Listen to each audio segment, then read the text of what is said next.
देखिए, राजनीति में कुछ लोग तो सत्ता पाने के लिए आते हैं, लेकिन कुछ ऐसे भी होते हैं जो सत्ता की परिभाषा ही बदल देते हैं।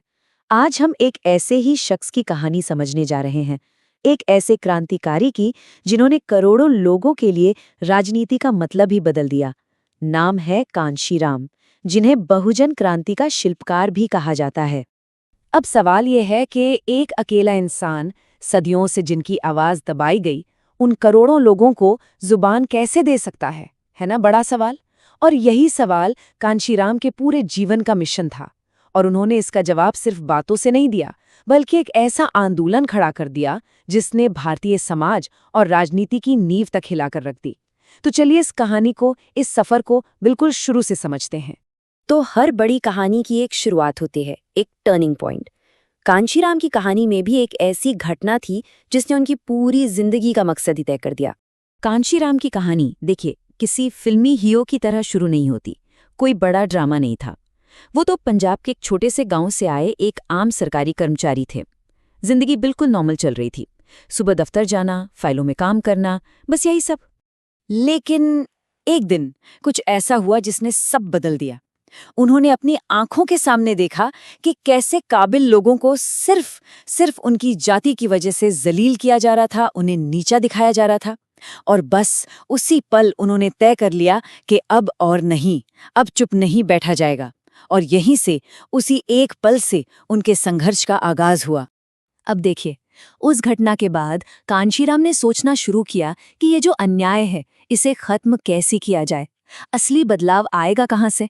और इसी सवाल का जवाब खोजते खोजते उन्होंने एक ऐसी सोच, एक ऐसा दर्शन तैयार किया जिसने आने वाले कई दशकों की भारतीय राजनीति की दिशा ही बदल दी। और उसी सोच से निकला ये नारा, जिसकी जितनी संख्या भारी, उसकी उतनी हिस्सेदारी। अब ये सिर्फ एक नारा नहीं था, बिल्कुल नहीं। ये तो एक पूरी राजनीतिक क्रांति का ऐलान था। मतलब एकदम साफ और सीधा कि भाई, लोकतंत्र में अगर हमारी संख्या ज्यादा है तो सत्ता में हमारी हिस्सेदारी भी उतनी ही होनी चाहिए। ये एक सीधी सीधी मांग थी, अपने हक की, अपनी बराबरी की। और कांशीराम ये बात बहुत गहराई से समझ गए थे कि सामाजिक सम्मान की लड़ाई सिर्फ सड़कों पर आंदोलन करने से नहीं जीती जाएगी। अगर सच में बदलाव लाना है तो राजनीतिक शक्ति यानी पॉलिटिकल पावर हासिल करनी ही होगी। उनके लिए ना पॉलिटिकल पावर ही वो मास्टर की थी, वो चाबी जिससे समाज में लगे हर तरह के भेदभाव और अन्याय के ताले खोले जा सकते थे।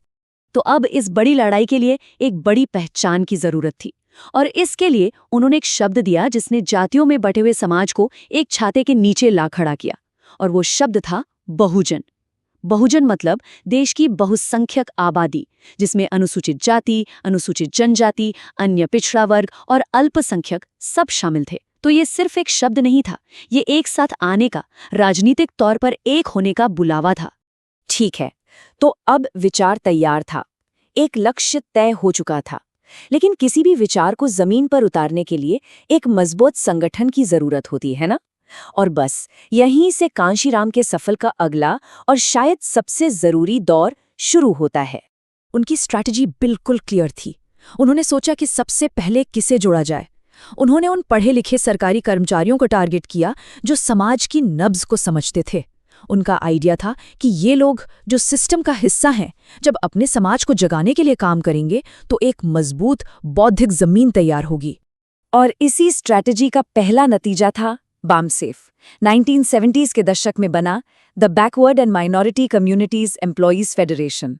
और एक बात गौर करने वाली है, उन्होंने जानबूझकर इसे कोई पॉलिटिकल पार्टी नहीं बनाया।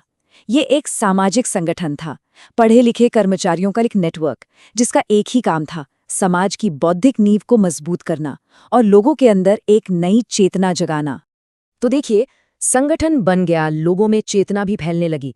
अब वक्त आ गया था उस चेतना को, उस जागरूकता को असली राजनीतिक ताकत में बदलने का। जरा इस सफर के स्टेप्स देखिए, कितने सोचे समझे थे।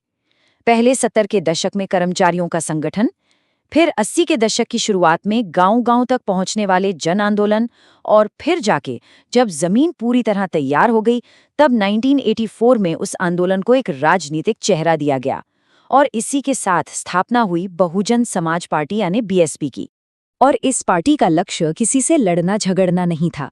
इसका एक ही और बिल्कुल साफ उद्देश्य था प्रतिनिधित्व हासिल करना, उन करोड़ों लोगों को सत्ता में हिस्सेदारी दिलाना जिनकी आवाज सदियों से दबाई जाती रही, अनसुनी की जाती रही। और ये भारतीय राजनीति में एक बहुत बड़ा एक ऐतिहासिक मोड़ था। तो कांशीराम ने सिर्फ एक पार्टी या एक आंदोलन ही नहीं बनाया, उन्होंने अपने पीछे एक ऐसी विरासत छोड़ी है जिसने भारतीय राजनीति की पूरी सोच पर एक गहरा असर डाला है। देखिए, किसी भी लीडर की सबसे बड़ी कामयाबी क्या होती है? शायद ये कि वो अपने बाद भी एक मजबूत नेतृत्व तैयार कर जाए। और कांशीराम ने यही किया।